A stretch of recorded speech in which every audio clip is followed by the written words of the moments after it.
नमस्ते दोस्तों, स्वागत है आप सबका एक और इंटरेस्टिंग वीडियो में। आज हम बात करने वाले हैं कुछ बड़े इंटरनेशनल डेवलपमेंट्स की, जैसे कि G7 समिट में पीएम मोदी का इनविटेशन और कनाडा के अंदर बढ़ता हुआ खालिस्तानी इन्फ्लुएंस। नाउ ये टॉपिक सिर्फ फॉरेन पॉलिसी का नहीं है, बल्कि इसमें पॉलिटिकल ड्रामा, ग्लोबल डिप्लोमेसी और इमिग्रेशन जैसे कई लेयर्स। तो चलिए बिना किसी टाइम वेस्ट करे हुए शुरू करते हैं। Now let's talk about India का G7 में सीन क्या है। तो सबसे पहले बात करते हैं G7 समिट की। प्राइम मिनिस्टर नरेंद्र मोदी को पर्सनली इनवाइट किया गया है by Canadian PM Mark Carney की तरफ। नाउ G7 अटेंड करने के लिए ऑब्वियसली इनको इनवाइट किया गया है।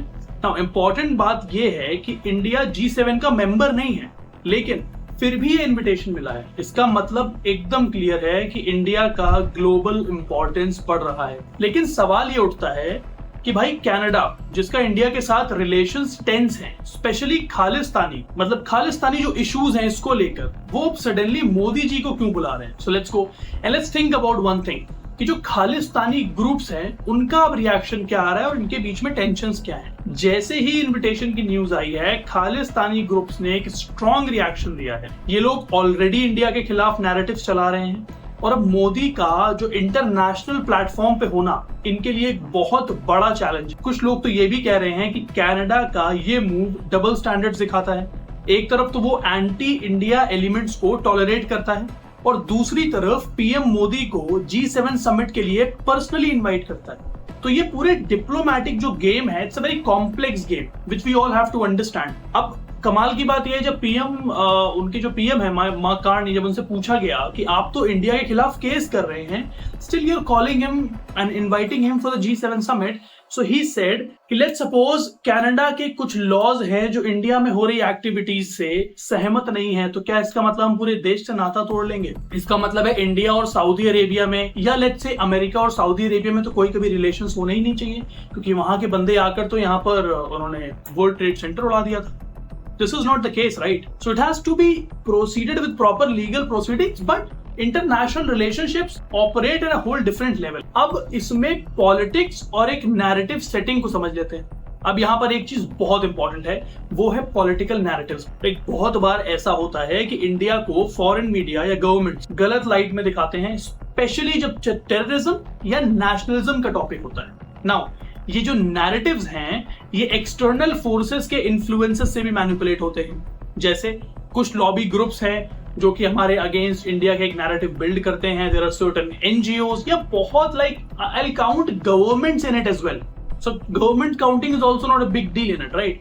तो जो स्टोरी ग्राउंड पे होती है वो काफी डिफरेंट होती है उस इमेज से जो दुनिया के सामने दिखाई जाती है। अब इस चीज में पाकिस्तान, उसकी आईएसआई और उसका जो मिस इन्फॉर्मेशन चल रहा है, इसका एक बहुत बड़ा रोल है। इस पूरी कहानी में पाकिस्तान का भी एक रोल है जो कि मैं ऑलरेडी आपको मेंशन कर चुका हूं, स्पेशली उनकी intelligence agency which is ISI. कई बार ऐसा बोला गया है कि आईएसआई कुछ खालिस्तानी एलिमेंट्स को सपोर्ट करता है ग्लोबली, लेकिन पाकिस्तान के अंदर भी सब लोग इस एजेंडा को सपोर्ट नहीं करते। अब which is a very interesting thing, मतलब आईएसआई, अब हर देश के ना 2-3 तबके आपस में बटे होते हैं in terms of ideologies, in terms of supporting to certain groups. Same goes with Pakistan as well. ये जो एंटी नेशनल एक्टिविटीज हैं वो कुछ लोगों के पर्सनल इंटरेस्ट या फॉरेन इन्फ्लुएंस का रिजल्ट होती हैं। This is for sure, right?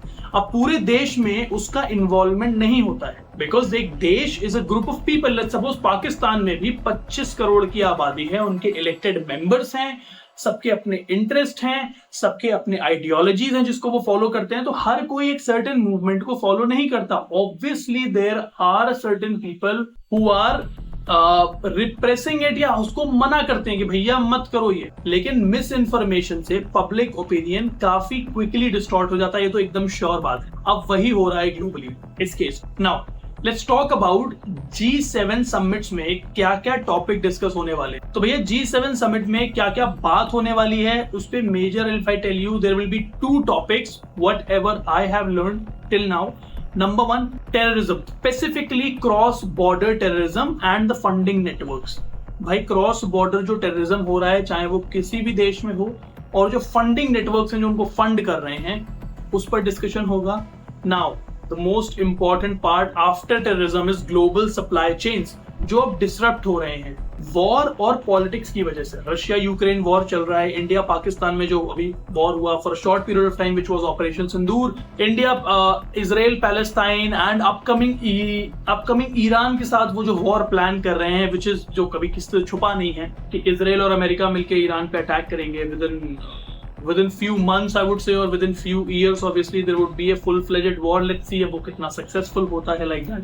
Now India का इसमें इम्पोर्टेंट होना है, मतलब इंडिया का जो इसमें होना है वो बहुत इम्पोर्टेंट है, क्योंकि इंडिया एक की प्लेयर है एशिया और ग्लोबल इकोनॉमी में। अब एशिया जो है, एशिया में सबसे इंपॉर्टेंट प्लेयर्स कौन से आ रहे हैं भैया? सेंट्रल एशिया आप कहीं पर भी उठा लो, पूरे ओवरऑल एशिया में सिर्फ 2 ही तो कंट्रीज हैं। पहला आता है चाइना, दूसरा आता है अपना ये इंडिया। इसके अलावा ग्लोबल इकोनॉमिक सुपर पावर्स में कौन बढ़ रहा है? कोई नहीं है। चाइना ऑलरेडी अपने आप को स्टैब्लिश कर चुका है and India is growing rapidly day by day. Now अब कमाल की चीज यहाँ पर ये आ रही है कि जो कनाडा और इंडिया के रिलेशंस हैं वो कैसे अफेक्ट होंगे, और इसमें जो इमिग्रेशन इश्यूज हैं इन पर क्या इम्पैक्ट पड़ने वाला है। जस्टिन ट्रूडो जो कि हमारे एक्स कैनेडियन प्राइम मिनिस्टर थे, उनके टाइम पर तो there was a lot of stuff that was going on. Now let's talk about it this point of time what's gonna affect. Now अब बात करेंगे एक सेंसिटिव टॉपिक पे विच इज इमिग्रेशन। कनाडा में कई इंडियन स्टूडेंट्स और immigrants जा रहे हैं, लेकिन कुछ रीसेंट इंसिडेंट्स में कंसर्न रेस किया है भाई। वायलेंस और क्रिमिनल एक्टिविटीज में कुछ लोग इन्वॉल्व हो गए हैं, which is very common right, जिससे लेकर पब्लिक और पॉलिटिकल सर्कल्स में डिस्कशन हो रहा है। कुछ लोग बोल रहे हैं कनाडा को अब देखना पड़ेगा कि वो किस टाइप के ह्यूमन रिसोर्स को अलाउ कर रहा है अपने देश में एंट्री करने के लिए। ये सब लोग इंडिया को रिप्रेजेंट नहीं करते हैं, लेकिन उनकी वजह से इंडिया की इमेज डेफिनेटली इफेक्ट होगी। ऑब्वियसली अगर कोई इंडियन गैंगस्टर है, जिसपे एक मूवी भी बनी है which was Canada I believe, जिसमें परमीश वर्मा ने एक्ट किया है, उसमें एक Indian origin guy who went to Canada and became a gangster over there and started the drug racket, इसमें आपने देखा होगा that this is what is going on. So you have to ensure कि ये हमारी इंडियन जो image है उसको हैम्पर ना करे। अब यहाँ पर इसके बीच में यूएस से प्रेशर आ रहा है भाई, इसमें ट्रूडो का भी एंगल है, जस्टिन ट्रूडो जो एक्स प्राइम मिनिस्टर है कनाडा के, और उसमें पॉलिटिकल डायनेमिक्स का भी बहुत बड़ा खेल है राइट। अब जो कनाडा के जो करंट पीएम है माइक कार्नी, वो भी अब प्रेशर में है मेनली यूएस की तरफ। भाई ट्रंप के टाइम से ही और अब भी अमेरिका चाह रहा है कि कनाडा उनके स्ट्रैटेजिक इंटरेस्ट के साथ अलाइन रहे, because America is the most extremist selfish country which says कि भैया सारा बेनिफिट मुझे, सारा नुकसान तुम्हारा। जो माइक कार्नी का जो लिबरल अप्रोच है और जो यूएस का अग्रेसिव स्टैंस है, दोनों के बीच का बैलेंस बनाना माइक कार्नी के लिए काफी मुश्किल हो रहा है। अब यहाँ पर जो सबसे ज्यादा सेक्टर्स हैं जो इफेक्ट हो रहे हैं, which is the economic sector, the real estate और इंडिया के साथ रिलेशन। भाई कनाडा की इकोनॉमी काफी ज्यादा डिपेंडेंट है रियल स्टेट और फॉरेन इन्वेस्टमेंट पे, और इस टाइम पे इकोनॉमिक स्लोडाउन का रिस्क भी है ऑब्वियसली। नाउ इंडिया के साथ रिलेशनशिप स्ट्रॉन्ग करने से कनाडा को लॉन्ग टर्म स्टेबिलिटी मिल सकती है, ट्रेड और इन्वेस्टमेंट दोनों साइड्स के लिए it would be very beneficial number 1।